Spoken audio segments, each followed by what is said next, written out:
Hello, hello, Hello. hello. Hey, What's Welcome up? to the Hangout. hey, hey. What are we all up to today?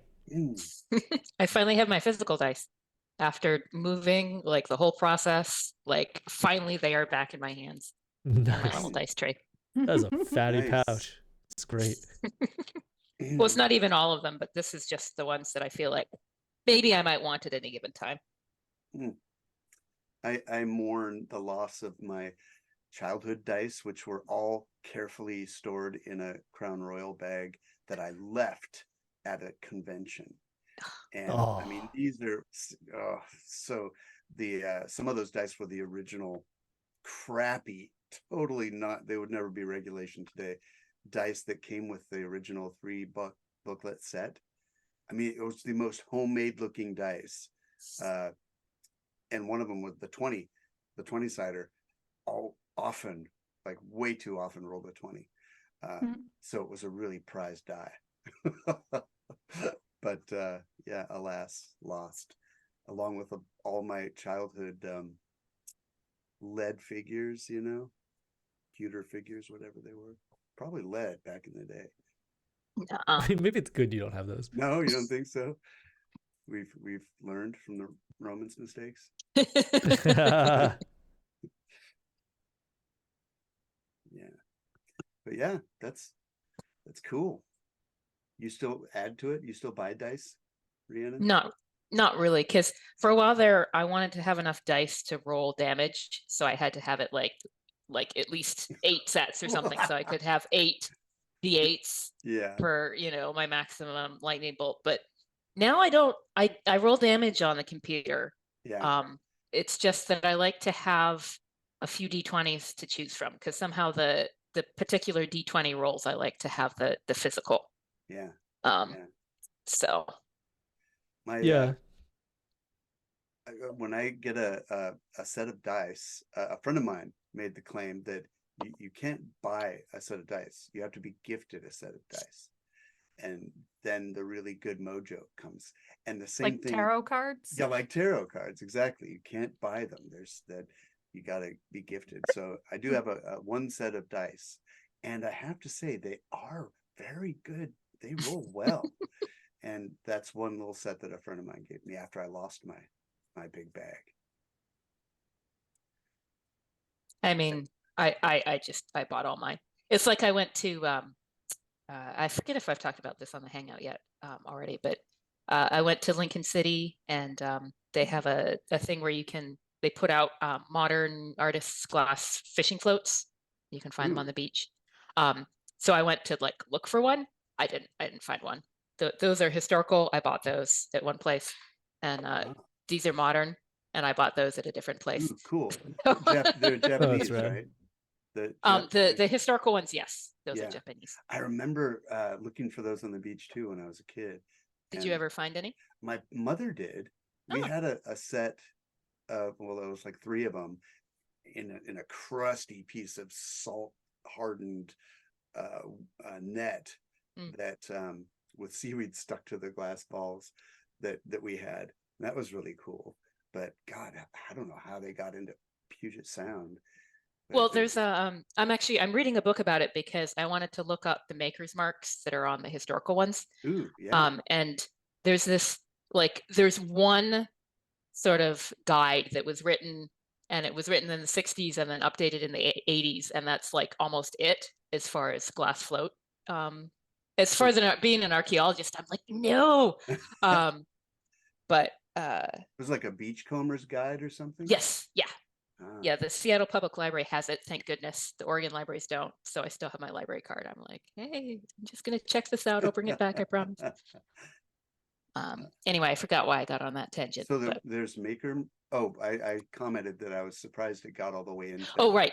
So the current, there's a whole set of currents that sort of goes around the Pacific, and then there's a lot of them that are probably still in there, just kind of chilling and circling. And there's only particular sort of weather and wave patterns and sort of topography of the land where it sort of kicks it into shore. Otherwise, they just would sort of keep going forever.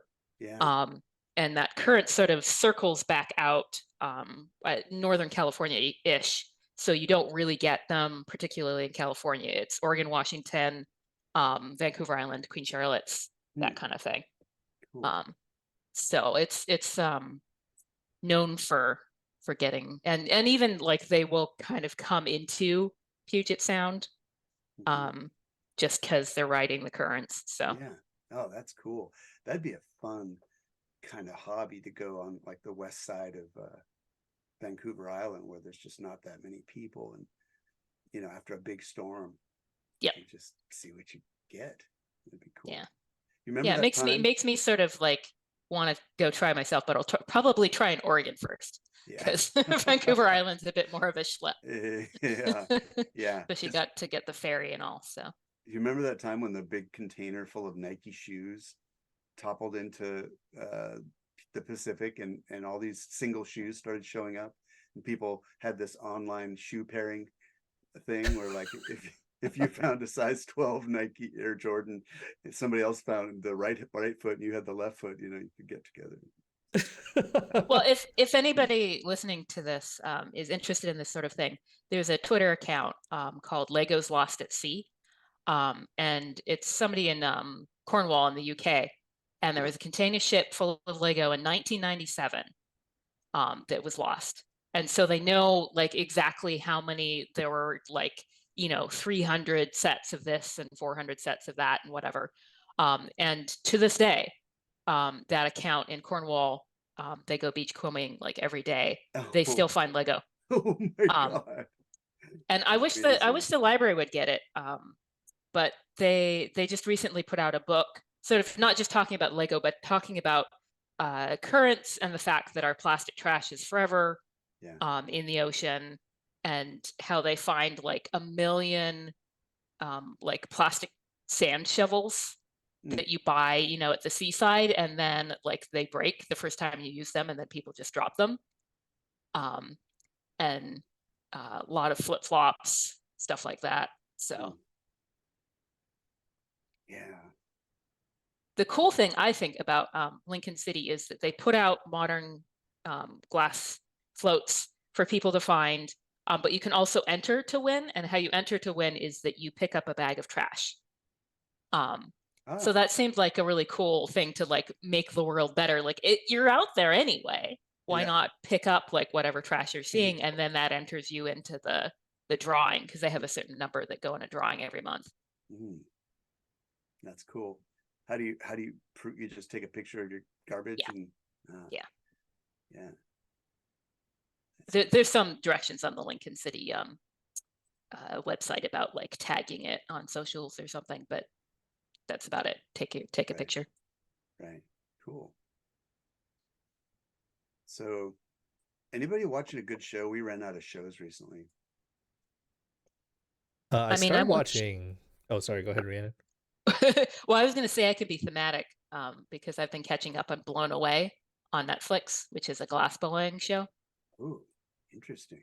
It's a little bit. It's a sort of low-key-ish competition show.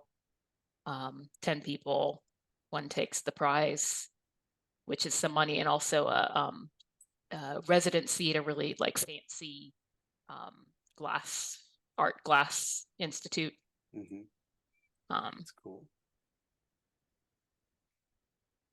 I've been watching some Silo. Like I think I'm late to the party on Silo, but it's based on the Hugh Howey Wool series. Whoa, really? Yeah, Silo. Awesome. Okay, is it good? I've only seen 5 episodes so far, but it's quite good. He wrote another one called Dust. Did you read that? No. That one sticks with me more because I have a claustrophobia kind of. I'm not really claustrophobic, but this book made me fear it. The concept was there was sort of a sand geological formation, and people had these respirators like scuba tanks, and then these vibration machines that would vibrate the sand so much that it became almost like, instead of a solid or a whole bunch of just non-Newtonian fluid. Yes, thank you. That's what that's Excellent. called. And these people would descend into the sand, and they would figure out a way to maneuver around, and they were after certain things that were buried in the sand. But if you freaking ran out of juice on your vibrator, you were entombed. Can you imagine? Ooh. Oh, tons of sand just suddenly just squeezing you. Oh no thank you. Yeah. Oh my God. So you're not on the next like expedition down to the Titanic either, I'm taking here. You know, water's different. I mean, drowning, okay, fine. I still have light. I can see a little bit around me. But sand? Well, actually, like Ugh. you go deep enough in the ocean. I mean, depending what happened to your craft, because your craft might have lights I mean, I in can at it. least But see my hands in front of me, right? With the Your lamp craft on might my be forehead. controlled by an Xbox controller, a third-party Xbox controller. No, literally, if there's not some other source of light, you won't see anything when you're deep enough to be in the right. Like it's all light that people have brought in. Right. So I would have a lamp. Oh, I see. On my head, and so at least I can still. But this other thing, oh my God. Oh. So I've read so many horror stories about like deep sea welders that like I just don't like. There's like a class. There's like people with just like a certain mentality that I do not understand at all.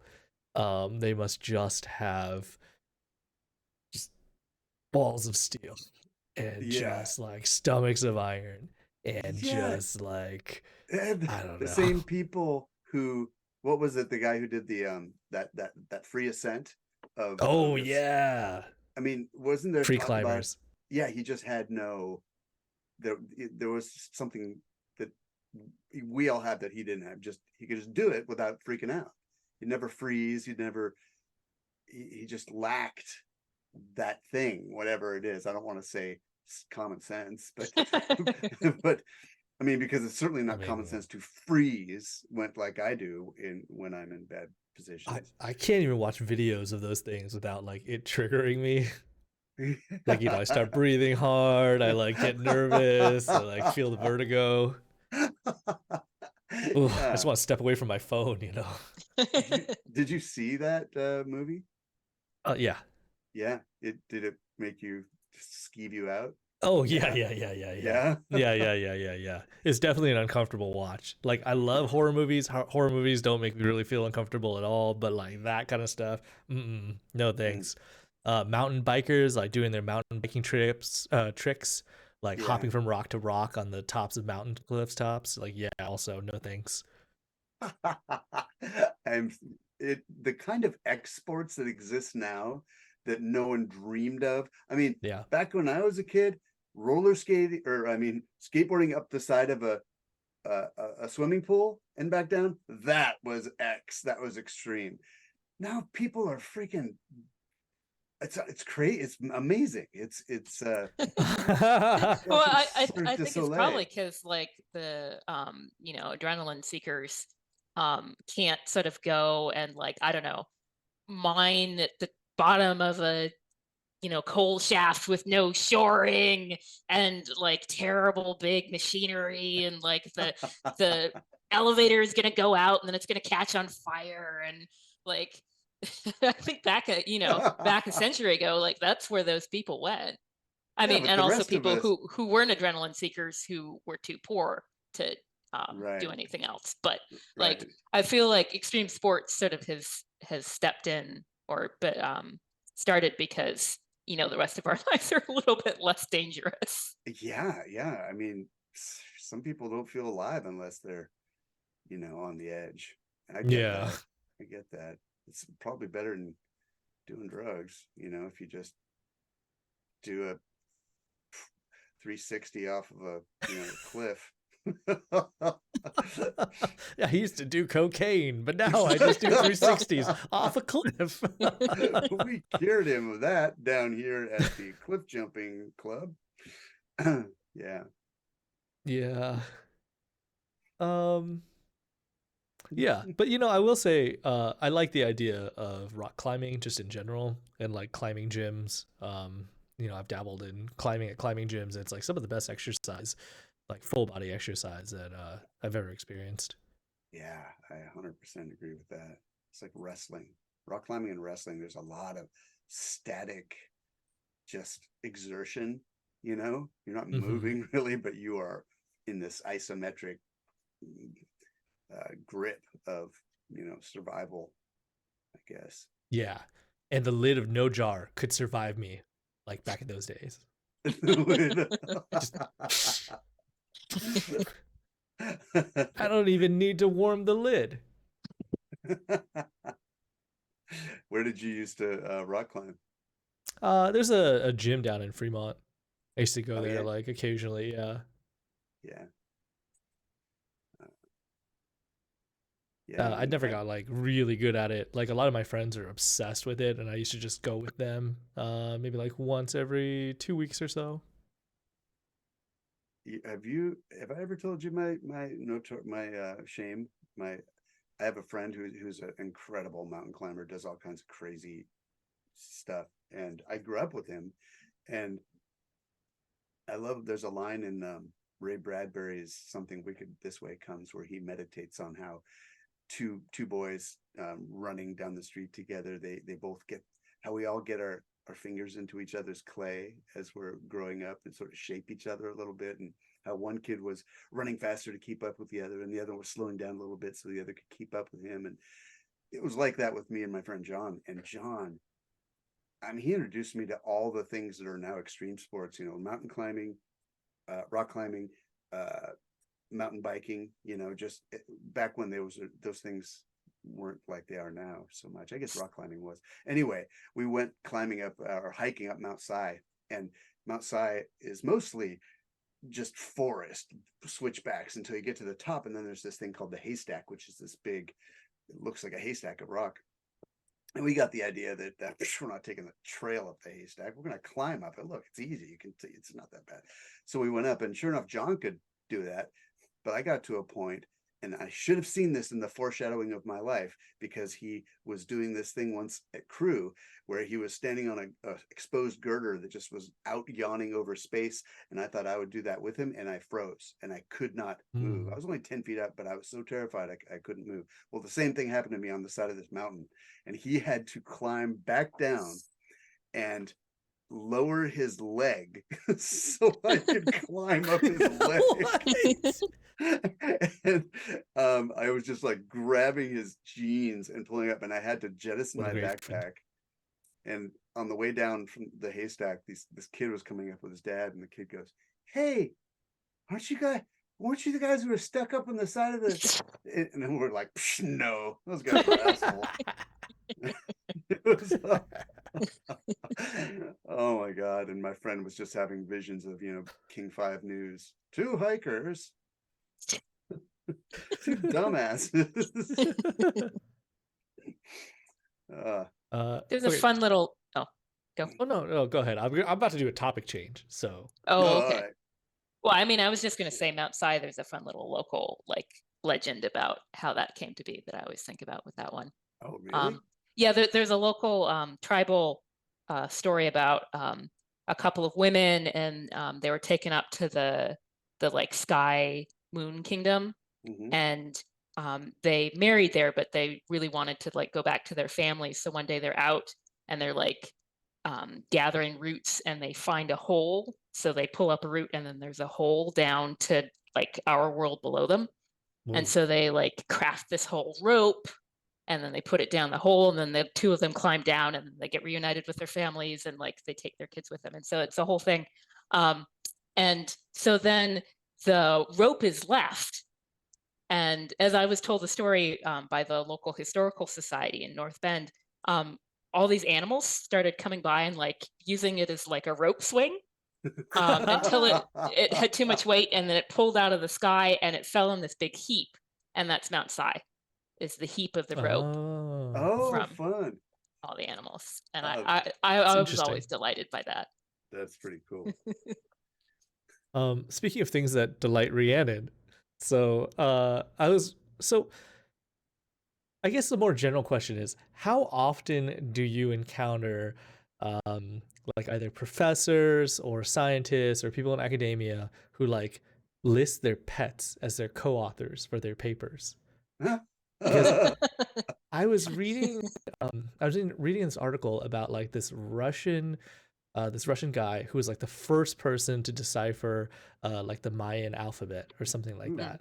And the cool. paper that he wrote, um, so first of all, he tried to have his cat like co-author it, and when the editor like didn't allow that to happen, he basically just like rescinded, like he just refused to publish the paper at all.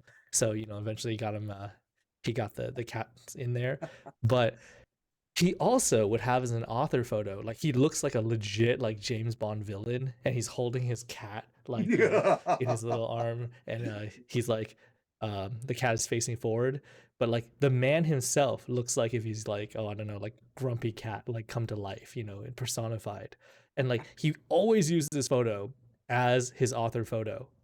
So he Love it. had to have himself holding the cat. The cat had to be a co-author, otherwise the publishers just could not get his work. I love it. Oh my God. Academia can be so stuffy, and that's just so refreshing. Well, I mean, I was gonna say like I hadn't heard of that one, but I've heard of like a cat co-author that was just a joke. And I think the thing is that like also academics are human beings, and so like their jokes are a little like different than other people's, but they do have them. They So the do sort of have like jokes. They have jokes too. I've heard of papers where people's initials, they chose the like author order to have their initials like spell things out and stuff like that, like just little like Oh my quiet in God. jokes. Oh, nice. Just like really immature jokes. Well, Just I don't know if they're mature or not. potty Um, jokes. the eyebrows are pretty high, very highbrow. Yeah.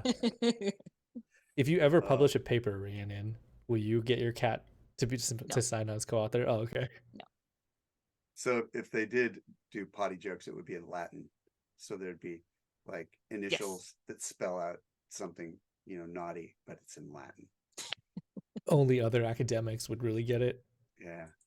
Oh, those cards. So, that begs the question, do you know of any, like what's like the top 10, or like what's some of the best like little academic in jokes that you've seen in papers?